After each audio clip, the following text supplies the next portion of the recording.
Hello दोस्तों, स्वागत है रेस के इस अमेजिंग प्लेटफॉर्म पे। और मेरा नाम है मृत्युंजय मिश्रा और मैं आपको 12th क्लास की बायोलॉजी पढ़ाता हूँ, 11th क्लास की भी बायोलॉजी पढ़ाता हूँ।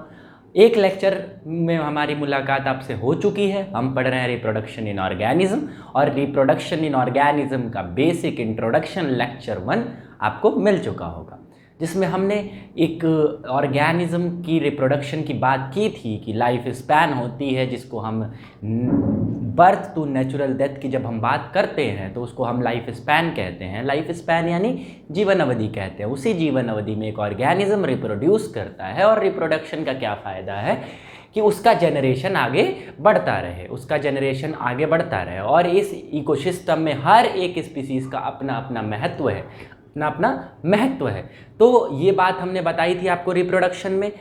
आज हम बात करेंगे एसेक्सुअल रिप्रोडक्शन की। एसेक्सुअल रिप्रोडक्शन की हमने बात पहले भी की थी कि एसेक्सुअल रिप्रोडक्शन होता क्या है। तो हमने बताया था कि जिसमें गैमीट का फ्यूज़न ना हो, मतलब युग्मक आपस में फ्यूज़ ना करें, उनको हम क्या कहेंगे? अलैंगिक जनन कहेंगे, यानी एसेक्सुअल रिप्रोडक्शन की बात करेंगे। यानी फ्यूजन ऑफ गैमीट मतलब सिनगैमी जिसमें ना हो, उसको हम क्या कहेंगे? एसेक्सुअल रिप्रोडक्शन कहेंगे। अब हम एक सेक्सुअल रिप्रोडक्शन में कई सारी बातें किए थे, जैसे binary fission, budding, sporulation, vegetative propagation, और भी बातें करेंगे। और आज हम शुरू करने वाले हैं एसेक्सुअल रिप्रोडक्शन का पहला पार्ट, जिसको हम बोलेंगे बाइनरी फिजन। तो आइए शुरू करते हैं। तो पहले हम बताएं कि भाई हम पढ़ क्या रहे थे? Reproduction in organism. क्या पढ़ रहे थे? Reproduction in organisms. तो रिप्रोडक्शन इन ऑर्गेनिजम्स में हमने बात करी थी एसेक्सुअल रिप्रोडक्शन की। एसेक्सुअल रिप्रोडक्शन की बात करी थी।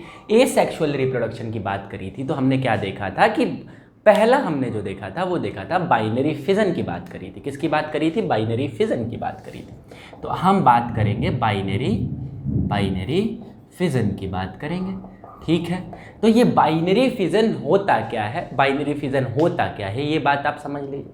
देखिए, बाइनरी फिजन जो ऑर्गेनिजम्स करते हैं वो क्या करेंगे कि अपने आप को दो पार्ट्स में डिवाइड कर लेंगे। क्लास 11th में जब आप सेल डिवीज़न पढ़ रहे थे तो उसमें आपने पढ़ा था इक्वेशनल डिवीज़न। तो इक्वेशनल डिवीज़न में क्या होता था? सेल्स दो बराबर भागों में बंट जाते थे दो बराबर भागों में बंट जाते थे। वही हाल होता है किस में? बाइनरी फिजन में। जो सेल होगी वो दो बराबर भागों में बट जाएगी। अब बटेगी कैसे? बाइनरी फिजन करते कौन है? जैसे अमीबा, मोस्टली जो यूनिसेल्युलर होंगे वही बाइनरी फिजन करेंगे। तो हम बात करेंगे किसकी? अमीबा की बात करेंगे। किसकी बात करेंगे? अमीबा की बात करेंगे। तो पहले हम बात कर लेते हैं अमीबा की, कि अमीबा कैसे जो है कि बाइनरी फिजन करता है। मान लीजिए कि ये एक अमीबा का स्ट्रक्चर है, ठीक है। अमीबा का स्ट्रक्चर है, एक इसके पास न्यूक्लियस होगा और फूड वैक्यूल होंगे, ठीक है। अब ये जो अमीबा है, यानी ये क्या है? ये पेरेंट है। तो ये अमीबा क्या करेगा कि ये दो पार्ट्स में डिवाइड होएगा। पहले डिवाइडेशन के लिए सबसे पहले क्या करेगा कि ये अपने न्यूक्लियस को इनलार्ज करेगा, मतलब अपने केंद्रक को थोड़ा बड़ा करेगा। क्या करेगा? न्यूक्लियस को थोड़ा इनलार्ज करेगा। तो बात करेंगे हम कैसे इनलार्ज करेगा, कि न्यूक्लियस मान लीजिए ये है, मान लीजिए ये अमीबा है। ये न्यूक्लियस पहले ये साइज थी न्यूक्लियस की। अब क्या हुआ कि न्यूक्लियस थोड़ा सा बड़ा हो गया। क्या हो गया? थोड़ा सा बड़ा हो गया। अब ये जो न्यूक्लियस है ये बड़ा हुआ। अब ये क्या करेगा कि दो भागों में डिवाइड हो जाने, दो भागों में डिवाइड होने की कोशिश करेगा, दो भागों में डिवाइड होने की कोशिश करेगा। तो एक न्यूक्लियस इसमें आ गया, ये न्यूक्लियस इसमें आ गया। अब ये क्या बनाएंगे? दो डॉटर अमीबा बना लेंगे। दो डॉटर अमीबा, ये क्या है? Daughter amoeba. तो ये जो है दो डॉटर अमीबा का फॉर्मेशन कर रहे हैं, और कौन से मेथड से कर रहे हैं? बाइनरी फिजन से कर रहे हैं। किससे कर रहे हैं? बाइनरी फिजन से कर रहे हैं। इतनी बात समझ में आई। पहला क्या किया इन्होंने? अपने न्यूक्लियस को क्या किया? इन्होंने इनलार्ज किया। अब न्यूक्लियस को इनलार्ज करने के बाद इन्होंने क्या किया? न्यूक्लियस को इनलार्ज करने के बाद इन्होंने अपने आप को, अपने सेल को दो अपने न्यूक्लियस को 2 पार्ट्स में डिवाइड किया और फिर 2 डॉटर अमीबा का फॉर्मेशन कर दिया। तो बाइनरी फिजन की जब हम बात करेंगे तो ये सिंगल सेल्ड ऑर्गेनिज्म करेंगे। Single celled organisms, mostly single celled organisms क्या करेंगे? बाइनरी फिजन करेंगे। ठीक है, तो आई बात समझ में। इसको आप बना लीजिए, बनाना हो स्क्रीन पॉज करके, वीडियो पॉज करके आप बना सकते हैं, बनाइए, फिर मैं रब करता हूँ।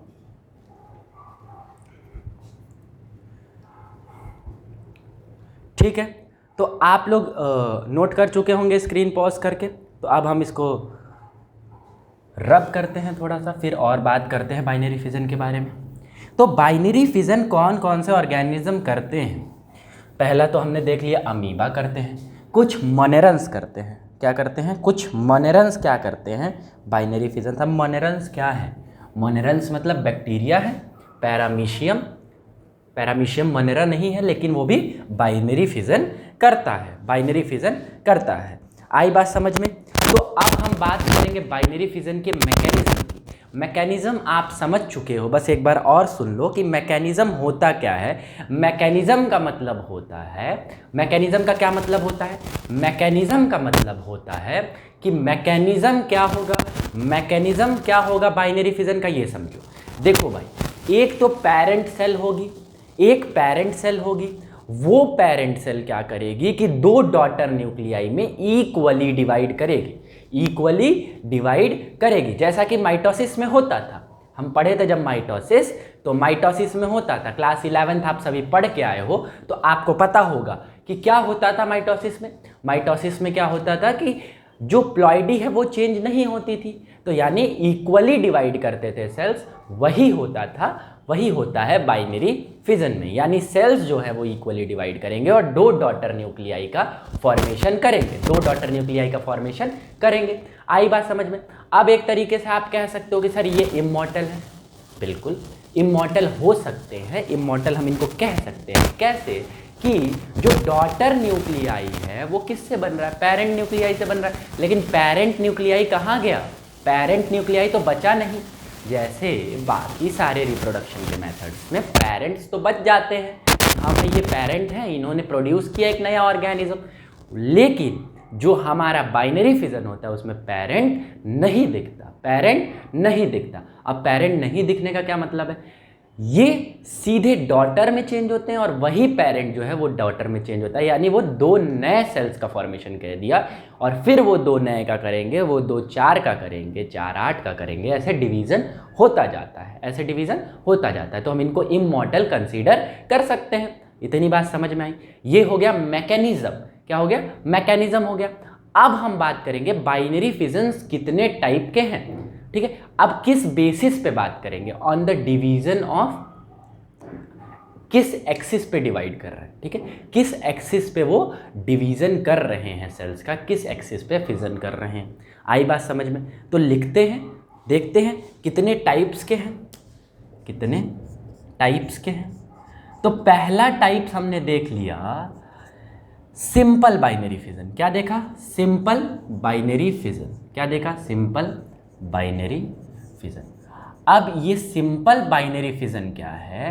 सिंपल बाइनरी फिजन का मतलब हुआ दोस्त कि जो किसी भी एक्सिस पे डिवाइड कर जाए, किसी भी एक्सिस पे डिवाइड कर जाए। देखिए मेनली आपको 2 एक्सिस देखने को मिलते हैं, एक तो लॉन्गिट्यूड और एक ट्रांसवर्स। लॉन्गिट्यूड और ट्रांसवर्स। जो बच्चे लॉन्गिट्यूड और ट्रांसवर्स नहीं जानते हैं यहाँ देखें, मान लीजिए कि ये कोई बॉडी है, ये कोई बॉडी है, ठीक है।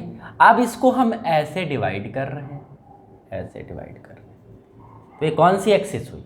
ये एक्सिस हुई लॉन्गिट्यूडनल। कौन सी एक्सिस हुई? लॉन्गिट्यूडनल, लॉन्गिट्यूडनल एक्सिस हुई। लेकिन अगर इस ऑर्गेनिज्म को हम ऐसे डिवाइड कर दें तो ये कौन सी एक्सिस हुई? ट्रांसवर्स। कौन सी एक्सिस हुई? ट्रांसवर्स। आई बात समझ में? तो ये एक्सिस का खेल है। तो अगर किसी भी एक्सिस पे डिवाइड हो जाए, किसी भी एक्सिस पे डिवाइड हो जाए तो उसको हम कहेंगे सिंपल बाइनरी फिजन। कौन सा binary fission? Simple binary fission. अब सिंपल बाइनरी फिजन किस में होता है? अमीबा में होता है। किस में होगा? अमीबा में होगा। किस में होगा? अमीबा में होगा। अब देखो, तो यहाँ लिख लेते हैं भाई सिंपल बाइनरी फिजन क्या होगा? Divide on any axis. आगे बात समझ में? ऐसे भी डिवाइड हो सकता है, ऐसे भी डिवाइड हो सकता है, ऐसे भी डिवाइड हो सकता है, ऐसे भी डिवाइड। तो ये किस में आ जाएगा? बाइनरी फिजन किस तरह का हो जाएगा? Simple binary fission. अगर हम दूसरे तरह की बाइनरी फिजन की बात करें तो उसको हम कहेंगे लॉन्गिट्यूडिनल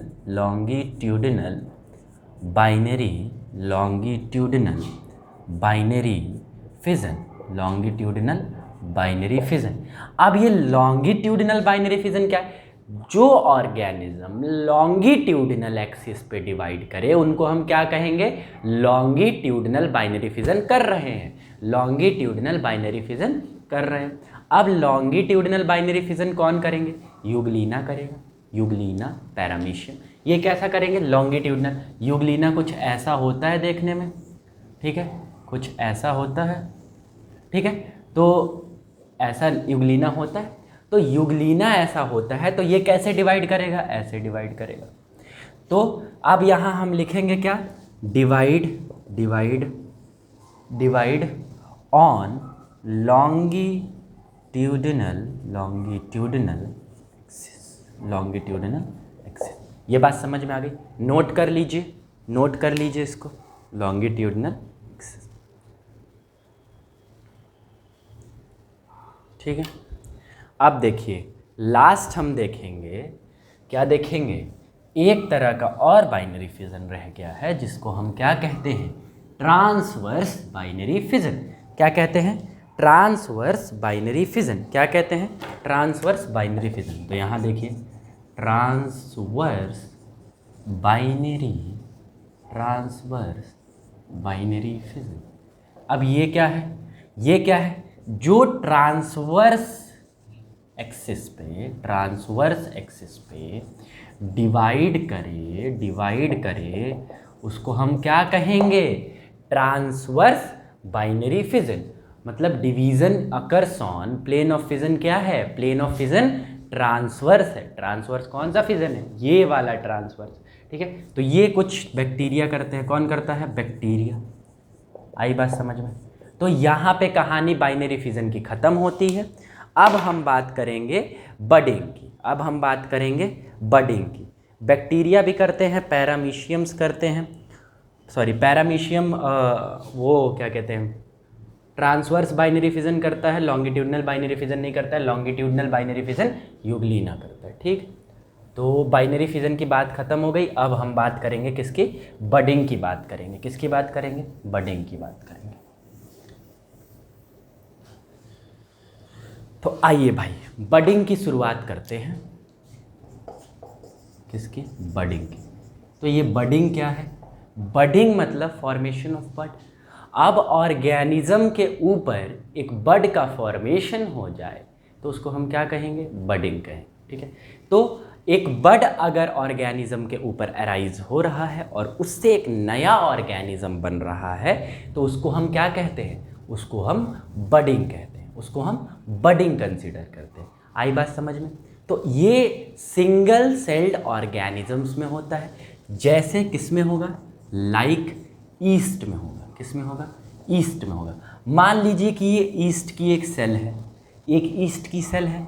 अब ईस्ट की सेल जो है ऐसी है, ये ईस्ट का न्यूक्लियस है। अब क्या होगा? एक बड का फॉर्मेशन होता है ईस्ट की बॉडी पे। अब ये न्यूक्लियस जो है वो धीरे धीरे यहाँ पे आ जाएगा। कहाँ पे आ जाएगा? यहाँ पे आ जाएगा। अब ये क्या करेगा? न्यूक्लियस का कुछ हिस्सा इस बड के अंदर चला जाएगा। क्या होगा? न्यूक्लियस का कुछ हिस्सा इस बड के अंदर चला जाएगा और कुछ हिस्सा इसमें रह जाएगा। तो अब क्या करेगा? ये बड बॉडी से अलग हो जाएगा और एक नए ईस्ट का फॉर्मेशन करेगा, न्यू का फॉर्मेशन करेगा। ये बात समझ में आई? ये तो बात थी बडिंग की, नोट करिए। फिर हम बात करते हैं इसके मैकेनिज्म। तो नोट हो गया। तो ये बात आ गई समझ में। अब हम इसके मैकेनिज्म की बात करेंगे। तो मैकेनिज्म की हम बात क्या करेंगे? देखो भाई, मैकेनिज्म तो हमने यहाँ पे आपको समझा ही दिया कि देखिए पहले क्या होगा कि जो ऑर्गेनिजम्स होंगे वो ऑर्गेनिजम्स क्या करेंगे वो ऑर्गेनिज्म एक बड का फॉर्मेशन करेंगे, सिंगल सेल्ड ऑर्गेनिजम्स में होगा जैसे कि ईस्ट। ठीक है, तो अब क्या होगा कि जो ऑर्गेनिज्म है, जो ऑर्गेनिज्म का न्यूक्लियस है, वो न्यूक्लियस शिफ्ट होगा। किसकी तरफ शिफ्ट होगा? वो और न्यूक्लियस शिफ्ट होगा, किसकी तरफ शिफ्ट होगा? जो बड है उसकी तरफ शिफ्ट होगा। अब बड की तरफ शिफ्ट होने का मतलब क्या है? बड की तरफ शिफ्ट होने का मतलब क्या है कि बड की तरफ धीरे धीरे शिफ्ट होगा और उसका न्यूक्लियस का कुछ हिस्सा क्या होगा? उसके बड के अंदर चला जाएगा। अब क्या करेगा? वो बड कॉन्स्ट्रिक्ट कर जाएगा। अब कॉन्स्ट्रिक्शन के बाद क्या होगा कि वो ऑर्गेनिज्म से अलग हो जाएगा। क्या होगा? ऑर्गेनिज्म से अलग हो जाएगा। ऑर्गेनिज्म से जब ये अलग हो जाएगा तो एक नए ऑर्गेनिज्म का फॉर्मेशन करेगा। तो ये बडिंग भी आपको समझ में आ गई। अब हम बात करेंगे स्पोर्यूलेशन की। किसकी बात करेंगे? स्पोर्यूलेशन की बात करेंगे। स्पोर्यूलेशन की बात करते हैं। अब ये स्पोर्यूलेशन का क्या मतलब होता है? देखिए, जब ऑर्गेनिज्म एक स्पेशल रिप्रोडक्टिव स्पोर्स बनाए अपने अंदर, जैसे कि कुछ एल्गीज और फंजाइज बनाती हैं, कुछ एक स्पेशल रिप्रोडक्टिव स्ट्रक्चर स्पोर्स का फॉर्मेशन करती हैं, उनको हम किसके अंदर पढ़ते हैं? स्पोर्यूलेशन के अंदर पढ़ते हैं। किसके अंदर पढ़ते हैं? स्पोर्यूलेशन के अंदर पढ़ते हैं। अब स्पोर्यूलेशन एल्गी के अंदर होता है, फंजाई के अंदर होता है। ठीक है, एल्गी के अंदर होता है और फंजाई के अंदर होता है। ठीक है, अब देखिए क्या होता है। देखिए, दो तरह के स्पोर्स बनते हैं, एक होता है जू स्पोर्स और एक होता है कोनिडियम। क्या होता है? एक होता है जू स्पोर्स और एक होता है कोनिडियम। तो यहाँ पे नोट करेंगे, क्या नोट करेंगे कि पहले तरह का स्पोर कौन सा हुआ? जू स्पोर, और दूसरा कौन सा हुआ? कोनिडिया। जो जू स्पोर होता है ये मोटाइल होता है। अब मोटाइल क्या है और नॉन मोटाइल क्या है ये भी समझिए। नॉन मोटाइल क्या है ये भी समझिए। देखिए, मोटाइल का मतलब मोटिलिटी ऑर्गन प्रेजेंट होना। क्या होना? मोटिलिटी ऑर्गन प्रेजेंट होना। मोटिलिटी ऑर्गन क्या है? फ्लैजिला। क्या है? फ्लैजिला है, सीलिया है, ये सारे मोटिलिटी ऑर्गन। ठीक है, तो अगर स्पोर्स के ऊपर क्या है? फ्लैजिला प्रेजेंट है। क्या है? फ्लैजिला प्रेजेंट है, तो वो क्या होगा? जू स्पोर होगा और वो मोटाइल होगा। और नहीं प्रेजेंट है तो वो क्या होगा? कोनिडिया होगा। और आपने पढ़ा होगा कि फंजाई कोनिडिया का फॉर्मेशन करता है। और फंजाई क्या करता है? कोनिडिया का फॉर्मेशन करता है। इतनी बात समझ में आई? तो ये दो तरह के स्पोर्स बनते हैं स्पोर्यूलेशन में। स्पोर्यूलेशन मतलब एक स्पेशल रिप्रोडक्टिव स्ट्रक्चर जिसको हमने स्पोर्स कहा, वो उसका फॉर्मेशन होता है एक ऑर्गेनिज्म के अंदर। और जब वो बाहर निकलते हैं तो हर एक स्पोर एक नए ऑर्गेनिज्म को फॉर्म करता है। अब कैसे करता है? मान लीजिए कि ये कोई एल्गी है, मान लीजिए कि क्लेमाइडोमोनास। क्या है? क्लेमाइडोमोनास। अब क्लेमाइडोमोनास अंदर ही अंदर फॉर्मेशन कर रहा है कई सारे स्पोर्स का, कई सारे स्पोर्स का फॉर्मेशन कर रहा है। देखते जाइए, कई सारे स्पोर्स का फॉर्मेशन कर रहा है। देखिए, ये स्पोर्स बन रहे हैं। ठीक है, अब ये स्पोर्स तब तक बनेंगे जब तक ये पूरी तरह से भर ना जाए। ठीक है, ये आलू की बोरी है और आलू की बोरी के अंदर आलू भरा जा रहा है। ठीक है, तो आलू की बोरी में आप उतना ही आलू भर सकते हैं जितना उसकी कैपेसिटी होगी। तो इसके अंदर उतने स्पोर्स बनेंगे जितनी इसकी कैपेसिटी होगी। अब क्या होगा कि जब ये स्पोर्स बन जाएंगे और एकदम भर जाएंगे, जब ये मैच्योर हो जाएंगे तो इनके अंदर एक फ्लैजिला डेवलप होगा और ये बाहर निकलेंगे और एक एक स्पोर एक नए ऑर्गेनिज्म को फॉर्म करेगा। एक एक स्पोर एक नए ऑर्गेनिज्म को फॉर्म करेगा। एक एक स्पोर एक नए ऑर्गेनिज्म को फॉर्म करेगा। नोट करिए। ठीक है, तो इतनी बात समझ में आ गई। ठीक है, अब देखिए, स्पोर्यूलेशन में हम अभी अमीबा की बात करते हैं। आप कहेंगे कि सर अमीबा तो बाइनरी फिजन करता है। अमीबा तो बाइनरी फिजन करता है। हाँ दोस्त, अमीबा बाइनरी फिजन करता है, लेकिन तभी वो बाइनरी फिजन करनी है क्या कि अमीबा इंसिस्टेशन क्या होता है? देखिए, जब फॉर्मेशन हो सिस्ट का अमीबा के ऊपर अनफेवरेबल कंडीशन में बाय स्यूडोपोडिया इज कॉल्ड इंसिस्टेशन। कैसे होता है ये भी देख लीजिए। ये मान लीजिए अमीबा है। अब ये अमीबा क्या करेगा? ये अमीबा है, ये स्यूडोपोडिया है। अब जब ये अनफेवरेबल कंडीशन आएगी तो ये अपने ऊपर एक सिस्ट का फॉर्मेशन करेगा। अब ये सिस्ट क्या करेगा, इसको सेव करेगा, किससे, इन्वायरमेंट की हैजार्डियस कंडीशन से, इन्वायरमेंट की हैजार्डियस कंडीशन से। और जब भी फेवरेबल कंडीशन रिटर्न होगी ये फिर से मल्टीपल फिजन करेगा और कई सारे ऑर्गेनिजम्स में डिवाइड करेगा, कई सारे ऑर्गेनिजम्स में डिवाइड करेगा। इतनी बात समझ में आ गई। तो दोस्तों आज के लिए बस हम इतना ही रखते हैं। कल जो है कि हम आगे की बात करेंगे जिसमें हमें फ्रेगमेंटेशन और वेजिटेटिव प्रोपोगेशन पढ़ना है। आप लोग मन लगा के पढ़ते रहिए। कोई भी डाउट हो तो क्या करेंगे, कमेंट में कमेंट करेंगे, कमेंट सेक्शन में क्या करेंगे, कमेंट करेंगे। और जब कमेंट करेंगे तो आपको आपके क्वेश्चन का जवाब मिलता रहेगा। रेस जो प्लेटफॉर्म है, रेस के सारे टीचर बहुत सपोर्टिव हैं, ठीक है। आप कहीं भी रहिए, पढ़ते रहिए, मस्त रहिए, स्वस्थ रहिए। Thank you.